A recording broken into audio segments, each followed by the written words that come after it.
नमस्कार दोस्तों, welcome to the रोजाना ज्ञान चैनल। और अगर आपने हमारे चैनल को अभी तक सब्सक्राइब नहीं किया है तो इसे सब्सक्राइब कर लीजिए। साल 2026 में मकर संक्रांति कब है? दिन, तिथि व मुहूर्त। पूजा का शुभ मुहूर्त, पूजा विधि, महापुण्य काल का शुभ मुहूर्त।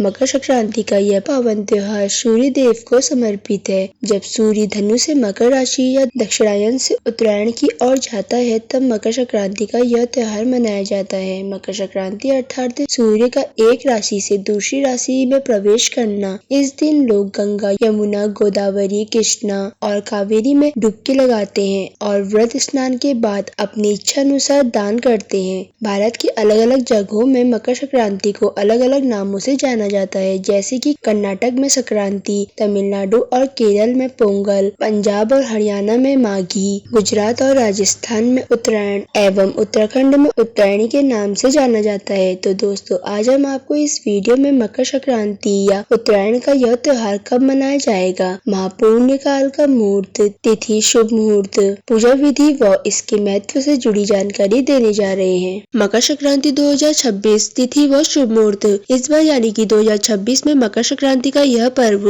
14 जनवरी मंगलवार के दिन को मनाया जाएगा। मकर संक्रांति का क्षण रहेगा 14 जनवरी शाम 3:13 पर। मकर संक्रांति पूर्ण काल होगा 14 जनवरी शाम 3:13 से शाम 5:45 पर। मकर संक्रांति का महापुण्य काल होगा 14 जनवरी शाम 3:13 से शाम 4:58 पर। मकर संक्रांति पूजा विधि। मकर संक्रांति के दिन गंगा स्नान का विशेष महत्व बताया गया है, इसीलिए अगर हो सके तो इस दिन सुबह उठकर किसी नदी या साफ जलाशय में स्नान करें या फिर सूर्योदय होने से पहले उठकर तिल मिले वाले पानी से स्नान कर सूर्य भगवान की पूजा कर उन्हें जल का अर्घ्य देकर ओम सूर्याय नमः इस मंत्र का जाप करें। ऐसा करने से भगवान आपसे बड़े ही प्रसन्न रहेंगे। इस दिन गंगा स्नान और दान करने से पुण्य की प्राप्ति होती है, इसीलिए आप ब्राह्मणों व गरीबों को दान अवश्य करें। मान्यता है कि आज के दिन सूर्य देव की उपासना तथा व्रत करने से सभी रोग दूर होते हैं। इस दिन आप दाल, आटा, चावल, खिचड़ी और तिल के लड्डू का दान करें। ऐसा करने से आपको बड़े ही शुभ फल प्राप्त होंगे। इसके बाद आप सभी को तिल व गुड़ का प्रसाद बांटें।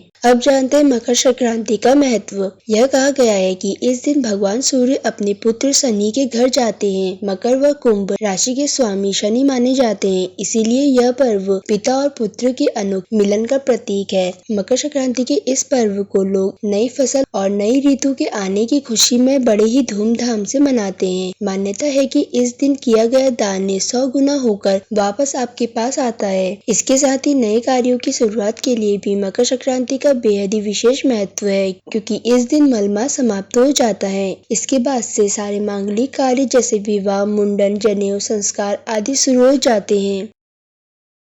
मान्यता है कि इस दिन स्वर्ग के द्वार खुलते हैं, इसीलिए इस दिन पूजा पाठ, दान, तीर्थ नदी में स्नान करने से मोक्ष की प्राप्ति होती है। इस त्योहार के लिए तिल और गुड़ से बने लड्डू और मीठे पकवान बनाने की परंपरा है और साथ ही इस दिन विशेष रूप से खिचड़ी बनाने, खाने और खिचड़ी का दान करना बड़ा ही शुभ माना जाता है। ऐसा करने से कुंडली में ग्रहों की स्थिति मजबूत बनती है। बहुत सी जगहों पर इस पर्व को लोग खिचड़ी के नाम से भी जानते हैं। चावल को चंद्रमा और काली उड़द की दाल को शनि का प्रतीक माना जाता है। पूरे ही भारतवर्ष में इस त्योहार का बड़ा ही विशेष महत्व है। नमस्कार दोस्तों, वेलकम टू द रोजाना ज्ञान चैनल। और अगर आपने हमारे चैनल को अभी तक सब्सक्राइब नहीं किया है तो इसे सब्सक्राइब कर लीजिए।